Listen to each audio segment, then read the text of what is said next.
फिर बढ़े petrol diesel के भाव। आपको याद हो तो अभी कुछ दिनों पहले कांग्रेस ने बढ़ती महंगाई और पेट्रोल के बढ़ते दामों को लेकर प्रदर्शन किया था। हालांकि कांग्रेस शासित राज्यों में भी पेट्रोल और डीजल की कीमतें कम नहीं है। महाराष्ट्र और राजस्थान में पेट्रोल शतक लगा हुआ है। अगर हम बीजेपी शासित राज्यों की बात करें तो 100 से 104 रुपए तक पेट्रोल की कीमत पहुंच चुकी है।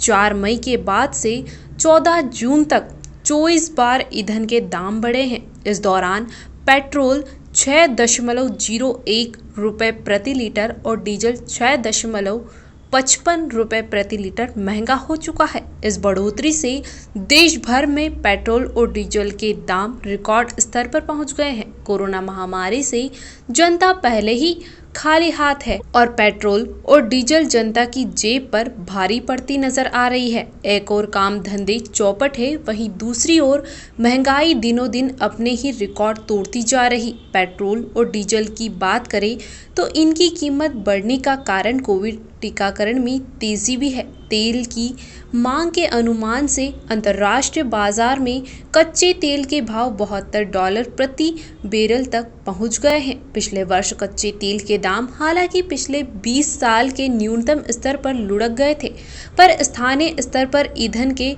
खुदरा दामों में कोई खास कमी नहीं आई थी, क्योंकि केंद्र सरकार ने उत्पाद शुल्क बढ़ा दिया था। इसका एक और मुख्य कारण यह है कि केंद्र व राज्यों के कुल कर 180 और 141% है। मोटे तौर पर केंद्र व राज्य दिल्ली 180% तक वसूलते हैं, जबकि डीजल पर 141% कर वसूला जाता है। आधार मूल्य पर कर व अन्य तमाम खर्च मिलाकर दाम आसमान पर पहुंच चुके हैं। रिजर्व बैंक ने बीते दिनों सरकार को कर घटाने का सुझाव दिया था, लेकिन ना तो केंद्र और ना ही राज्य सरकार इसके लिए तैयार है। हालांकि पेट्रोल और डीजल की इन बढ़ती कीमतों के बीच पेट्रोलियम मंत्री धर्मेंद्र प्रधान ने रविवार को कहा कि सरकार का खर्च कोविड से राहत के कदमों की वजह से बढ़ गया है, इसलिए केंद्र कल्याणकारी योजनाओं पर खर्च करने के लिए पैसे की बचत कर रहा है, पर इसका सीधा असर जनता की जेब पर पड़ता जा रहा है। अब इंतजार इस बात का है कि इन बढ़ती कीमतों पर कब तक लगाम लगेगी और सरकार कब आम जनता के लिए आर्थिक संकट मोचन बनेगी। पर अभी सरकार के रवैये से लगता है कि इतनी जल्दी इससे निजात नहीं मिलने वाली है।